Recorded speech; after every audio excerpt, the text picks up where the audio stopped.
Ladies and gentlemen, it's your boy Dylan Garcia with another episode of the Never Been Defeated podcast. Yeah, this is episode number, I think 10. Episode 10. We made it 10 weeks in a row. I stuck with it 10 weeks. Um, what I wanted to talk about today was I'm really hard on myself. Like, from childhood, the way I was raised, the reason why I ask the best out of people, especially people that I work with, is because I'm hard on myself. Like, I'm the leader, right? It all falls on me, and you know, I'm really crazy hard on myself. Like, it stems from the way I was raised. Like, I had to learn how to be a young man at a pretty young age. Man, I had to learn how to cut the lawn and do this stuff. I'm really grateful that I had my father around. You know what I mean? Like, so I could do this stuff. But it was tough, man. It was tough. It was tough in my house, and you know, I I used to really hate it. I really did. But now I look back and I look and think of the lessons of some of these situations that I had in my life, especially growing up as a kid, that really modeled of how I live my life now, like how I make decisions and about just being hard on myself. Like, when I'm recording in the studio and I'm mixing and doing everything, like, I try to be as perfectionist as I can because I want it to sound like perfection when you hear it. And there's little quirky stuff that you probably wouldn't hear that only I hear in the mix and all this stuff. But it's like, I'll go back, no, I don't like that. Even though the normal ear would not catch it, I still caught it. And because of the way I am, I don't have, like, nah, just leave it, whatever. No, fix it, get it done. Um, there's a story I recall. I was 13 years old.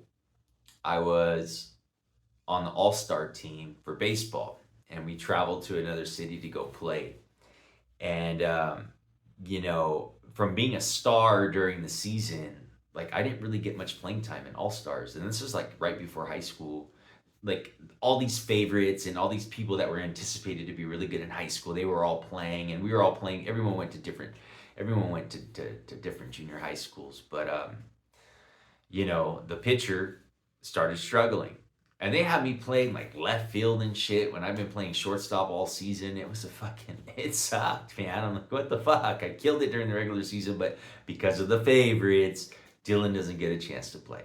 Now, anyways, they bring me in to pitch, right? I hadn't even really pitched the entire All Star season. They bring me in to pitch from left field, get warmed up. So I'm warming up, and my dad is on me. Like, this is your chance right now. This is your moment. You got to come in. But it wasn't, it was not that way. It was fucking, I'm not even going to repeat some of the words, but it's like, that's how, like, I get thrown into a situation where I'm trying to win the game for my team, and I get this fucking crazy pep talk from my dad. And so there was a lot of pressure because it was like, basically, if I didn't do good, my dad was going to be pissed off, right? And so they bring me in the game. Now, my first batter, see, the thing was I was warming up, and this guy, Greg, that pitched before me, he threw gas. And me, I just, I used to hit locations, you know what I mean, when I pitched. And for some reason, I thought I was trying to beat Greg that day and throwing as hard as I could. First batter comes up, gets hit on the first pitch. So that's our, I think I hit the kid in the back. Next kid comes up, right? And I'm like desperately trying to hit the strike zone. End up taking this kid out. Another bean batter in the leg. Third batter comes up. I end up beating this batter. And now all of a sudden the other team thinks I'm doing it on purpose when I was all in my head, dude, so much pressure. And, usually as I got older, I learned how to deal with the pressure because my dad got so fucking mad at me with that game. We ended up losing the game, ended up beating all these people. I got ejected from the game for beating so many people. And I never wanted that talking to again by my dad. So when it came to high pressure situations, I knew I had to perform. And You know, a lot of times as I got older, my dad was coaching the older team. The season that we'd play after, I think was before high school season started or after, I don't remember, but my dad was the coach. And like, I remember there was a game we were playing our rivals, and the winner was going to be able to take the championship, and the coach was going to be the winner of the team. The coach had to take the All-Stars. So who did they have pitching me? I ended up throwing a 9 fucking inning game. 9 innings. This game. I wanted to come out in the 7th. My arm was fucking shot. And I think that is the game that messed up my arm because I kept playing. And my dad was like, no, you fucking finished this shit. You started this shit. No, look at them. You don't want them. No, this is bragging rights. But you know what I mean? There was a lot of hype behind this game. Played against my cousin and was striking his ass out. Playing against all these other guys that I would play against during the season. But I was dominating in this league. Didn't get much love in high school from high school baseball, but I was dominating in this league when all the best players from high school were playing. And we ended up winning the game. And I pitched a full 9 innings, like, and it was like that moment when I wanted to just like, nah, no, you finish what you started, even though it was fucking throwing my arm out and pitching 9 innings. You got to finish what you start.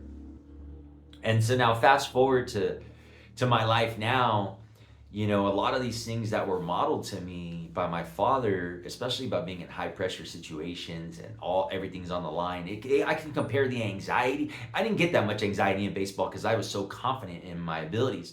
But with music, I always get nervous, man. I always get so fucking nervous before a show. I'll tell you, like, my mind, the anxiety, all the crazy shit that's just fucking going on in my mind before a show. Now, the last show at the Whiskey, I owned it, but I had performed. This was the 3rd time I performed at the Whiskey. I'm familiar with the venue. I got my people there.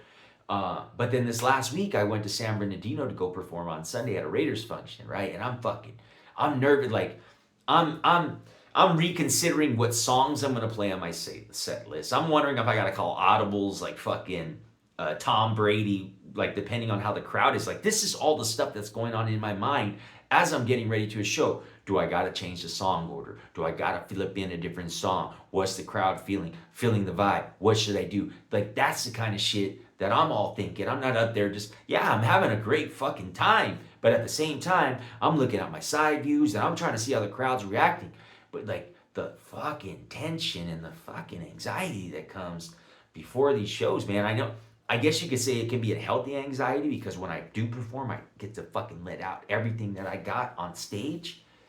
But sometimes we get lost in our head, man. I mean, you could have the same anxiety going to go take a test for school. Have the same anxiety, go play with your band. You have the same anxiety, you gotta go play a sport. It's just like, I think like we have this fucking anxiety a lot of times because we want to win, right? That's what we're doing, right? We're anxious because we don't want to take an L. We want to win. We want to fucking win. We want to do a good job. And you know, pressure for me, it can be healthy. You know, like, and I'm not lying. Like think about last year. I went to the Latin Grammys. Now, I'm fucking nervous about going because I'm going to be doing interviews. I'm nervous about this. Like when we went last year, like I'm excited, but I'm nervous. Like, here's the kicker. Am I going to be good enough? Right? Am I going to be good enough? And I think we all have that doubt in ourselves if we're going to be good enough, whether we're at a job, get a new job, going to a job interview, like all this stuff, whether we're good enough, you know, if we leave a good enough impression, or, you know, and I was going to be around Grammy winners, Grammy nominated artists, giving interviews in Spanish of all things, like, and hosting a show that was on TV, introducing artists, performing, and all this stuff, man. But like, one part of me's nervous. I hope I'm good enough, right? I hope they like me. You know, I hope people like me, right?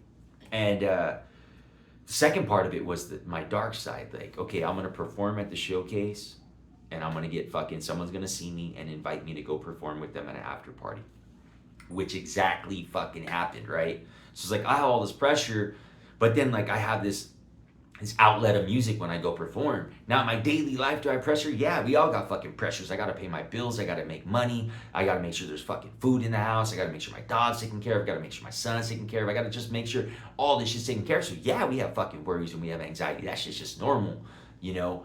But when it comes to these big situations like performing, or like I said earlier, taking a test, these make it or break it moments, there's that pressure, but it can be healthy because to me, it makes me want to be better. So I know there's no doubt in my mind that I could accomplish what I'm trying to accomplish the goal. There's no fucking doubt in my mind because I know I'm prepared. Like if it was a test, like even in college, man, I prepare as much as I could for my test, writing papers. It just carried with me. And in these moments that I had as a child, as a kid, teenager, playing sports, and getting these fucking crazy pep talks from my dad to like pump me up, but it's like, damn, like if I don't do good, the world's gonna come to an end, right? And instead of like fucking complaining about it, still whining about it, like that shit shaped me, and that's what made me the man I am today. That's why I'm able to fucking do these things. Like, it's not easy. I give interviews, I'm performing, I'm writing, I'm recording, I'm working a job, like cooking dinner, you know what I mean? Doing my part in my house. Like, it is not an easy task, and life is not meant to be easy. It's not. If you want it to be easy, just fucking, I don't know, but work hard.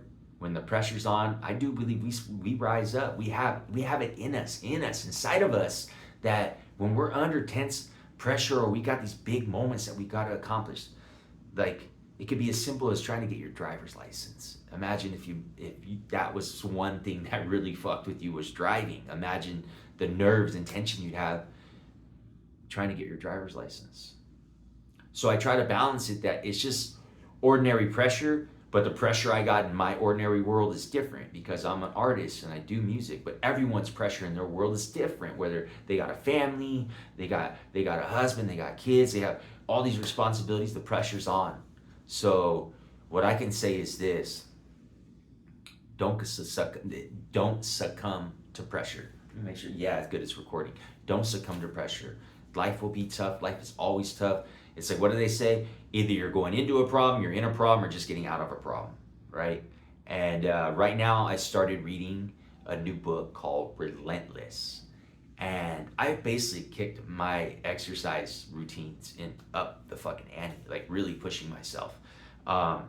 There's certain goals that I want to hit, not with the way I look, but with my weight, my body fat, and I want to look fucking good. Like I'm having opportunities coming up in the near future to read scripts for roles and films and like a lot of stuff, man. If I want to go tour in Europe, like you don't see fucking Anderson .Paak, you don't see Snoop Dogg fat, you see these people in shape because this work. It's not like I think people see in the videos and get confused, like what they see in the videos is real life, but no, those are all hired models and actresses. All that shit probably was promo for the alcohol. You don't see anybody drinking it. I mean, that's not real life. Real life is the grind. The goal is to get to be able to make videos like that, or just get budgets big enough to make videos like that. But to live a lifestyle like that, which a lot of these guys really don't live, why are you doing it in the first place? Are you trying to look cool, or you want to leave something that lasts forever, like a hit record, or your legacy about your life, the things you did for humanity, the things you did for people? And I'm not talking just about donating money, I'm talking about serving people, the people you helped. Because at the end of the day, serving people and helping people is the end goal. I'm Dylan Garcia. This is the Never Been Defeated podcast. Man, this was a good one. You guys have a great day. I've been knocked down, but I've never been defeated. Yeah, I've been knocked down, but I've never been defeated. I've been knocked down, but I've never been defeated.